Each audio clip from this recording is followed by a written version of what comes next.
Assalamualaikum warahmatullahi wabarakatuh. Ya, jadi teman-teman di sini saya akan menjelaskan dua mekanisme biokimia, yaitu ada cara kerja vitamin D dan penyerapan kalsium usus. Kenapa saya jelaskan dua ini barengan? Karena si penyerapan cara kerja vitamin D ini ada hubungannya dengan si penyerapan kalsium usus. Nah, jadi yang pertama dulu cara kerja vitamin D.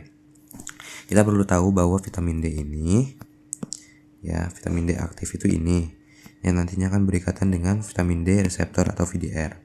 Ya, nanti masuk ke dalam nukleus, ikatan antara VDR dan vitamin D aktif tadi akan berikatan dengan yang namanya RXR. Ya. Nah, ikatan antara mereka berdua ini disebut heterodimer. Makanya proses pengikatannya itu heterodimerisasi gitu. Nah, nanti heterodimer ini akan jalan ke sini. Ya, mereka itu akan jalan dan nempel ke yang namanya VDRE. VDRE itu apa? VDRE itu adalah DNA spesifik buat merespon si vitamin D gitu. Nah, ikatannya mereka antara RXR, VDR, heterodimer tadi dengan si VDRE itu akan menarik juga teman-temannya. Teman-temannya tuh ada apa aja? Ada RNA pol 2 dan koregulator. Bener gak ya koregulator ya kayaknya? Nah, ini fungsinya nih. Koregulator itu fungsinya untuk membantu pembacaan gen. Dan RNA polimerase 2 membantu proses transkripsi. Ya, itu dia. Nah, pokoknya kalau mereka semua udah pada nempel, udah pada numpul gini, si VDRE-nya udah nempel sama mereka semua ini, itu nanti akan akan membentuk yang namanya ekspresi gen berupa regulasi naik atau regulasi turun, atau ini up regulation sama down regulation. Nah, up regulation ini fungsinya untuk meningkatkan produksi beberapa gen, ya. Dan down regulation itu menurunkan produksi beberapa gen, yang salah satunya ini penurunan produksi paratiroid hormon. Jadi itu adalah fungsi cara kerja si vitamin D dalam tubuh. Lalu selanjutnya kita ke penyerapan kalsium dalam usus. Jadi misi kita di penyerapan kalsium dalam usus ini adalah si kalsium itu kan diserap di usus, ya. Kita mau agar kalsium yang diserap itu masuk ke dalam darah gitu ya. Jadi awalnya di usus, tujuannya ke darah. Nah, ini secara garis besar penyerapan kalsium itu dibagi jadi dua. Ada secara paraseluler, ada secara transport aktif. Nah, paraseluler ini masuknya ke dalam ini ya,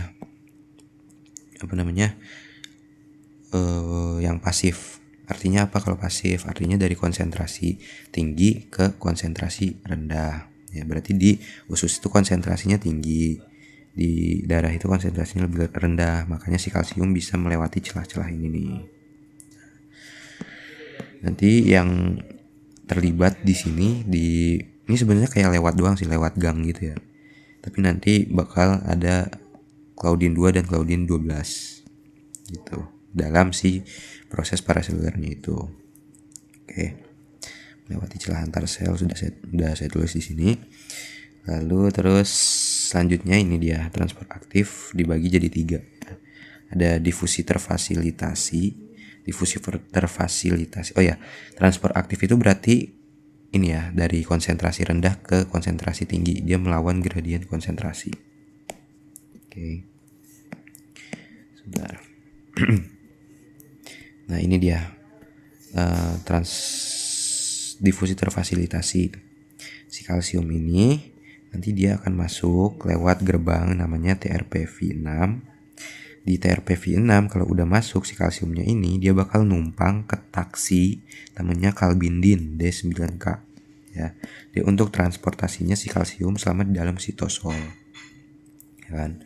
Bergerak nanti dibawa dia ke sini antar pintu PMCA1 atau NCX1. Nah, di NCX1 ini kalau si kalsiumnya mau keluar, nanti dia ditukar sama si natrium. Jadi kalsiumnya keluar, masuk ke dalam darah, si natrium yang dari darah masuk ke dalam sel. Gitu. Gerbang penukaran antara natrium dan kalsium gitu. Kalau ini ya dia keluar aja. Ya, itu namanya yang pertama difusi terfasilitasi. Mana nih? Nah yang kedua ini adalah transfer vesicle. Transfer vesicle itu gampangnya kayak gini.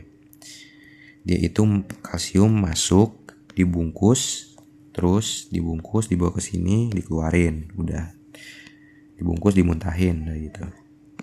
Ya. Intinya kayak gitu. Jadi si kalsium masuk dengan proses endositosis, lalu dibungkus vesicle, ya. Ya, nanti pada ngumpul di sini vesicle, terus kalsiumnya dikeluarin deh ke darah gitu ya. Melalui eksositosis gitu. Ya udah pada tahu kan ya endositosis, eksositosis. Terus ini apa nih? Ini adalah yang ini. Transcaltasia. Nah, di transcaltasia ini adalah ini dia.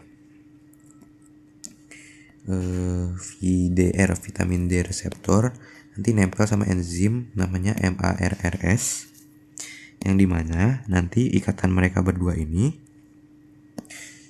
enzim reseptor MARRS, ikatan mereka berdua ini antara si reseptor ini akan memicu penambahan kecepatan ini ada tanda plus, penambahan kecepatan si proses fasilitasi difusi terfasilitasi sama si proses ini transport vesicle gitu ya.